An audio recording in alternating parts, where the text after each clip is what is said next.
بسم الله الرحمن الرحيم الحمد لله رب العالمين والصلاة والسلام على أشرف الأنبياء والمرسلين نبينا محمد وعلى آله وصحبه أجمعين. معزز ناظرین، ہم اپنے معاشرے میں جب غور کرتے ہیں تو مختلف اعمال لوگوں کے دیکھتے ہیں. ان مختلف اعمال کی وجہ سے ہمارے معاشرے میں بعض لوگ ایسے ہیں جو ان اعمال کی وجہ سے لوگوں پر کچھ احکامات یا کچھ فقرے کستے ہیں یا ان کے بارے میں کوئی چیز معاشرے میں پھیلاتے ہیں. جیسا کہ کسی شخص سے اس کی زبان سے کوئی لفظ نکل گیا ہو غلطی سے یا کسی اور وجہ سے یا جہالت سے، تو اس پر ایسا فتویٰ لگا دینا یا ایسا حکم اس پر صادر کرنا جس سے شریعت نے منع کیا ہے. جیسا کہ اگر کسی شخص سے اس کی زبان سے کوئی لغزش ہو جائے تو لوگ اس کے بارے میں بعض اوقات گستاخ کا فتویٰ لگا دیتے ہیں کہ فلاں گستاخ رسول ہے اگر اس کی زبان سے کوئی ایسی بات نکل گئی ہے. حالانکہ اگر اس سے سوال کیا جائے یا اس سے پوچھا جائے تو وہ یقیناً کہے گا اس کی مراد اس سے یہ نہ تھی، بلکہ یہ پتہ چلے گا کہ وہ اپنی بات سمجھانے میں یا اپنی بات کرنے میں وہ صحیح الفاظ کا استعمال یا صحیح الفاظ کا چناؤ نہ کر سکا.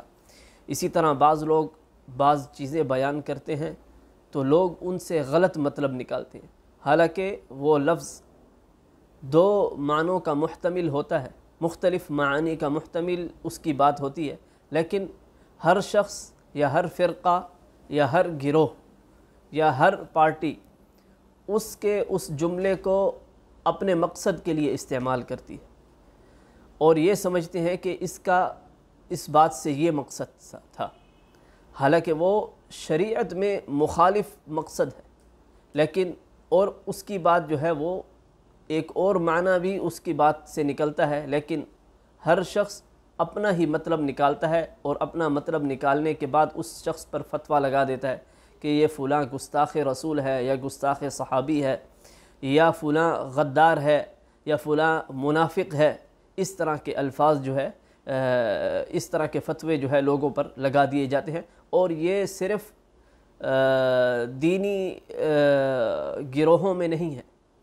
یا جو لوگ فرقوں میں بٹے ہیں ان کے اندر صرف یہ بات نہیں ہے، بلکہ سیاسی پارٹیاں ہو گئی یا کوئی بھی کسی قسم کا بھی کوئی گروہ ہو، اس کے اندر اس طرح کی ہم باتیں دیکھتے ہیں کہ ہر پارٹی یا ہر گروہ اپنے مقصد کے لیے کسی شخص کی بات کو نکال کر پھر اس پر فتویٰ لگاتا ہے کہ فلاں شخص ایسا ہے. تو آج کی جو یہ مجلس ہے اس میں ہم یہ دیکھتے ہیں کہ شریعت نے اس کے بارے میں کیا ہمیں حکم دیا ہے اور کیا اس طرح کا عمل جائز ہے یا جائز نہیں ہے، اور اس کے مفاسد اور اس کے مفاتن کہ یہ کتنا فتنہ انگیز کام ہے، اس کے بارے میں ہم شریعت میں پڑھتے ہیں. چنانچہ اللہ تعالیٰ قرآن پاک میں فرماتے ہیں کہ فَإِن تَابُوا وَأَقَامُوا الصَّلَاةَ وَآتَوُا الزَّكَاةَ فَخَلُّوا سَبِيلَهُمْ. مشرکین کے بارے میں اللہ تعالیٰ نے رسول اللہ صلی اللہ علیہ وسلم کو حکم دیا کہ اگر یہ لوگ یعنی یہ مشرک توبہ کرے، یعنی اپنے اس عمل سے اپنے اس کفر سے توبہ کر لے، وَأَقَامُوا الصَّلَاةَ اور نماز قائم کریں، وَآتُوا الزَّكَاةَ اور زکوٰۃ ادا کریں، فَخَلُّوا سَبِيلَهُمْ تو ان کا راستہ چھوڑ دو، یعنی ان کے ساتھ کوئی لڑائی نہ کرو، ان کے ساتھ جنگ نہ کرو، بلکہ ان کو چھوڑ دو. اور یہ چیزیں ظاہری اعمال ہیں، یعنی یہاں کوئی شخص یہ آ کر نہیں کہہ سکتا کہ فلاں اس لیے اسلام لے کر آیا تاکہ قتال سے بچ جائے، تاکہ قتل ہونے سے بچ جائے، اس لیے یہ لوگ ایمان لے کر آئے. نہیں، یہ بات نہیں کر سکتا کوئی بھی شخص، بلکہ اللہ تعالیٰ کا حکم ہے کہ جب یہ لوگ توبہ کر دیں، یعنی ظاہری طور پر انہوں نے توبہ کر لی کہ ہم اپنے اس عمل سے تائب ہیں اور ہم اسلام میں داخل ہوتے ہیں، نماز بھی قائم کرتے ہیں، زکوٰۃ بھی ادا کرتے ہیں، یہ سب کے سب ظاہری اعمال ہیں. اس کے باطن میں کیا ہے وہ اللہ تعالیٰ کو معلوم ہے. تو اللہ کا حکم بھی یہی ہے کہ اس کے باطن کو آپ لوگوں نے نہیں دیکھنا، یا آپ کا یہ کام نہیں ہے کہ اس کے باطن کو چیک کرو یا اس کے پوشیدہ اس کی جاسوسی کرو کہ واقعی یہ اسلام میں داخل ہوا کہ نہیں ہوا۔ یہ جب اس کے اوپر کوئی شخص نہیں دیکھ رہا اس کو، تو اس حالت میں بھی یہ نماز ادا کرتا ہے یا نہیں کرتا، ایسا اللہ تعالیٰ کی طرف سے حکم نہیں ہے۔ بلکہ جب یہ ظاہری اعمال کرنے لگ جائیں تو اللہ تعالیٰ نے فرمایا کہ ان کا راستہ چھوڑ دو اور ان کو تنگ نہ کرو، ان کے ساتھ جنگ نہ کرو، بلکہ یہ مسلمان ہو گئے، یہ اسلام میں تمہارے بھائی ہیں۔ اسی طرح رسول اللہ صلی اللہ علیہ وسلم کی حدیث ہے، عبداللہ بن عمر رضی اللہ عنہما فرماتے ہیں کہ سمعت کہ ان رسول اللہ صلی اللہ علیہ وسلم قال، رسول اللہ صلی اللہ علیہ وسلم نے فرمایا امرت ان اقاتل الناس حتی یشہدوا ان لا الہ الا اللہ، کہ مجھے حکم دیا گیا ہے کہ میں لوگوں سے قتال کروں، جنگ کروں اس وقت تک جب تک کہ وہ لا الہ الا اللہ نہ پڑھ لیں، یعنی اسلام میں داخل نہ ہو جائیں، اس کلمہ شہادت کو نہ پڑھ لیں، اس کلمہ شہادت کو نہ مان لیں۔ حتی یشہدوا ان لا الہ الا اللہ وان محمد رسول اللہ، اور رسول اللہ صلی اللہ علیہ وسلم کی رسالت کو بھی نہ مان لیں، یعنی یہ دو گواہیاں نہ دے دیں کہ اللہ کے علاوہ کوئی معبود برحق نہیں اور محمد صلی اللہ علیہ وسلم اللہ کے رسول ہیں، یہ گواہی جب دے دیں اس کے بعد کیا کریں؟ وَيُقِيمُ الصَّلَاةَ، اور نماز قائم کریں، وَيُؤْتُ الزَّكَاةَ، اور زکوٰۃ ادا کریں، فَإِذَا فَعَلُوا ذَلِكَ، اور جب وہ یہ کام کریں، اگر وہ یہ کام کرنے لگ جائیں، عَصَمُوا مِنِّي دِمَاءَهُمْ وَأَمْوَالَهُمْ، تو انہوں نے اپنا مال بھی مجھ سے بچا لیا، یعنی مسلمانوں سے، اور اپنا خون بھی، اپنا مال بھی، اب ان کا مال بھی محفوظ ہے، ان کا خون بھی محفوظ ہے، یہ دونوں چیزیں محفوظ ہیں۔ الا بحق الاسلام، مگر یہ کہ اسلام کا حق، اگر انہوں نے کوئی ایسا عمل کیا جس پہ اسلام کہتا ہے کہ اب اس کی سزا مقرر کی جائے یا اس کو یہ سزا دی جائے، تب اس سے بدلہ لیا جائے گا یا تب اس سے قصاص لیا جائے گا۔ لیکن اگر اس کے علاوہ کوئی وہ عمل نہیں کرتے ایسا جس پہ اسلام نے کوئی قدغن یا اسلام نے کوئی سزا اس پر نہیں لگائی، تو آپ صلی اللہ علیہ وسلم نے فرمایا کہ ان کا خون بھی اور ان کا مال بھی، یہ سب چیزیں محفوظ ہیں۔ وَحِسَابُهُمْ عَلَى اللَّهِ تَعَالَى، ہاں اگر ان کے باطن میں کوئی گڑبڑ ہے یا ان کے باطن میں کچھ اور ہے اور ظاہر کچھ اور ہے، تو رسول اللہ صلی اللہ علیہ وسلم نے فرمایا کہ وَحِسَابُهُمْ عَلَى اللَّهِ، اس کا حساب اللہ کے اوپر ہے، وَحِسَابُهُمْ عَلَى اللَّهِ، اس کا حساب اللہ تعالیٰ پر ہے۔ اسی طرح ابو عبداللہ طارق ابن اشیم رضی اللہ عنہ فرماتے ہیں کہ سمعت رسول اللہ صلی اللہ علیہ وسلم یقول، کہ میں نے رسول اللہ صلی اللہ علیہ وسلم سے یہ فرماتے سنا کہ جس شخص نے لا الہ الا اللہ کہا وکفر بما یعبد من دون اللہ، اور اس کا کفر کیا، کس چیز کا کفر کیا؟ ہر اس چیز کا جو اللہ کے علاوہ جس کی عبادت کی جاتی ہے، اور یہ واجب ہے انسان پر کہ اس چیز کا وہ کفر کرے، اس چیز کا انکار کرے۔ جیسا اور ایسا نہیں ہے جیسا کہ بعض لوگ کہتے ہیں کہ کوئی غیر اللہ کی عبادت کر رہا ہے، یہود ہو، نصارہ ہو، ان کا بھی مذہب جو ہے آسمانی مذہب ہے، ان کو ان کی عبادت کرنے دی جائے، یہ بھی صحیح ہے، یہ بھی صحیح، تو ایسی بات نہیں ہے۔ بلکہ اسلام جب رسول اللہ صلی اللہ علیہ وسلم پر نازل ہوا تو اس کے بعد جتنی بھی اس سے پہلے جتنی بھی شریعت ہیں وہ سب کی سب منسوخ ہو چکی ہیں، اور ہر وہ شخص چاہے وہ یہودی ہو، نصرانی ہو، اگر وہ غیر اللہ کی عبادت کرتا ہے تو اس کا کفر، یعنی ان کے اس فعل کا کفر کرنا واجب ہے، یعنی اس کا انکار کرنا واجب ہے۔ وہ یہود ہوں، نصارہ ہوں، مشرکین ہوں، کوئی بھی ہو، ان کے اس فعل کا انکار کرنا واجب ہے۔ تو رسول اللہ صلی اللہ علیہ وسلم نے فرمایا کہ جس نے لا الہ الا اللہ کہا اور ہر اس چیز کا انکار کیا جو اللہ کے علاوہ جس کی عبادت کی جاتی ہے، حرم مالہ و دم، اس کا مال بھی حرام ہے اور اس کا خون بھی حرام ہے، یعنی اس کی جان بھی محفوظ ہے اور اس کا مال بھی محفوظ ہے۔ حرام کا مطلب یہ کسی شخص کے لیے پھر یہ جائز نہیں کہ وہ اس کے مال کو لے جائے یا اس کے مال کو کھینچے یا اس کا خون کا دشمن ہو، کسی کے لیے یہ جائز نہیں۔ وَحِسَابُهُ عَلَى اللَّهِ تعالیٰ، اور اس کا حساب جو ہے اللہ تعالیٰ کے ذمے ہے، اللہ تعالیٰ پھر اس کا حساب کریں گے۔ اس حدیث کو امام مسلم نے روایت کیا ہے، اور جو پہلی حدیث میں نے بیان کی تھی وہ امام بخاری اور مسلم دونوں نے اس حدیث کو روایت کیا ہے۔ اسی طرح ابو معبد المقداد ابن الاسود رضی اللہ عنہ فرماتے ہیں کہ میں نے رسول اللہ صلی اللہ علیہ وسلم سے کہا ارأیت ان لقیت رجلا من الکفار، کہ اے اللہ کے رسول اگر میں کسی ایسے شخص سے ملوں جو کافر شخص ہو، فاقتتلنا، اور ہمارا آپس میں مقابلہ بھی ہو، ہم ایک دوسرے کے ساتھ قتال بھی کریں، فضرب احدى يدي بالسيف فقطعها، اور وہ میرا ایک ہاتھ بھی کاٹ دے، یعنی ہم دونوں کی لڑائی ہو، کافر سے ہمارا اچانک سامنا ہو جائے اور ایک دوسرے سے لڑائی شروع ہو جائے اور اس نے میرا ایک ہاتھ بھی کاٹ دیا ہے لڑائی میں، ثم لاذ مني بشجرة، پھر وہ ایک درخت کے پیچھے جا کر چھپ جاتا ہے، اور یعنی جب یہ دیکھتا ہے کہ اب یہ شخص میرے پیچھے آ رہا ہے اور مجھے قتل کرنا ہے، تو ایک درخت کے پیچھے ایک درخت کی پناہ میں آ جاتا ہے اور کہتا ہے کہ اسلمت للہ، کہ میں اسلام لے کر آیا اللہ کے لیے، اقتلہ یا رسول اللہ بعد ان قالها، تو اے اللہ کے رسول کیا میں اسے قتل کر دوں اس کلمے کے بعد، کہ اس نے یہ کہا کہ میں اب اسلام لایا، اللہ کے لیے میں اسلام لے کر آیا، کیا اس کلمے کے بعد اے اللہ کے رسول میں اسے قتل کر دوں؟ حالانکہ اس نے اس کا ہاتھ بھی کاٹا ہے، اور جب یہ دیکھا کہ اب وہ اس کے پیچھے ہے اور اس کو قتل کرنے آ رہا ہے، تو جب دیکھا تو ایک درخت کے پیچھے چھپ کر اس نے کہا کہ میں یہ گواہی دیتا ہوں۔ تو رسول اللہ صلی اللہ علیہ وسلم نے فرمایا کہ لا تقتلہ، کہ اس کو قتل نہ کرو۔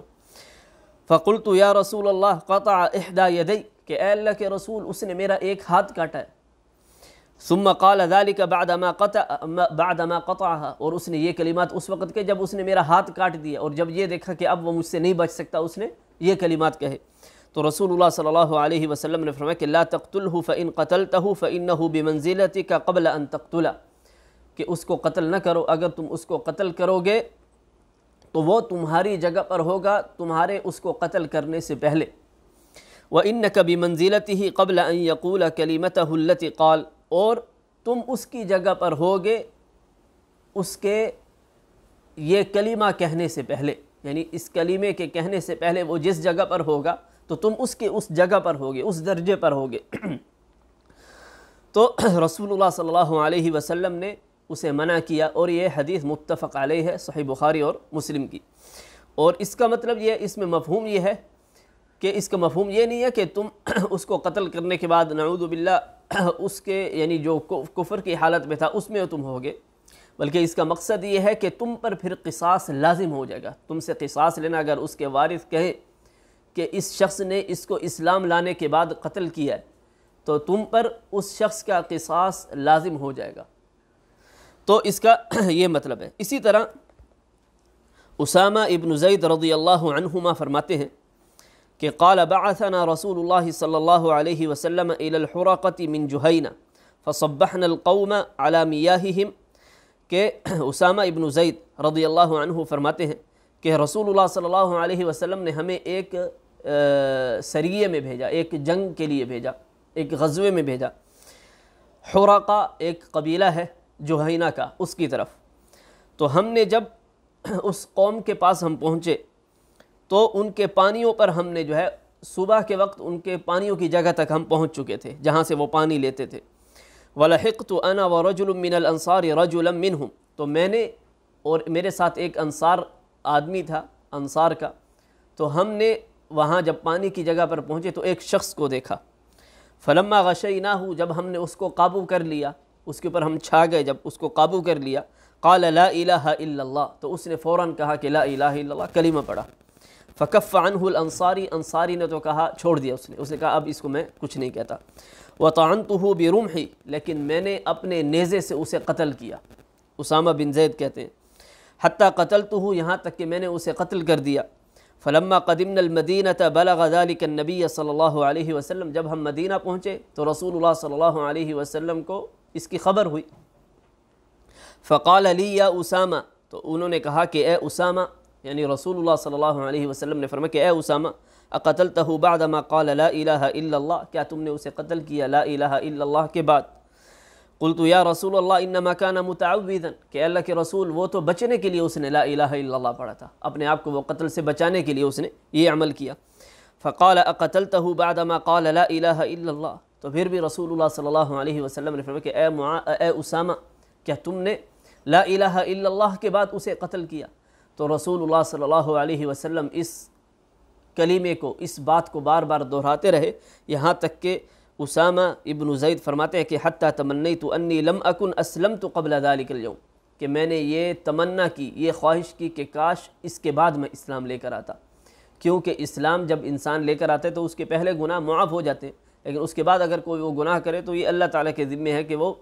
اسے سزا دے یا اس کے اس گناہ کو معاف فرمائے۔ تو اسامہ بن زید فرماتے ہیں کہ میں نے یہ تمنا کی کہ کاش کہ میں اس عمل کے بعد جو ہے اسلام لے کر آتا۔ اتنا رسول اللہ صلی اللہ علیہ وسلم نے اس بات کو دہرایا۔ اسی طرح عبداللہ ابن عتبہ ابن مسعود فرماتے ہیں کہ سمعت عمر بن الخطاب، کہ میں نے عمر ابن الخطاب رضی اللہ عنہ سے سنا، فرماتے ہیں ان ناسا كانوا يؤخذون بالوحی فی عہد رسول اللہ صلی اللہ علیہ وسلم، کہ رسول اللہ صلی اللہ علیہ وسلم کے زمانے میں لوگ احکامات کن سے لیتے تھے؟ وحی کے ذریعے، جو رسول اللہ صلی اللہ علیہ وسلم پر وحی اترتی تھی اس سے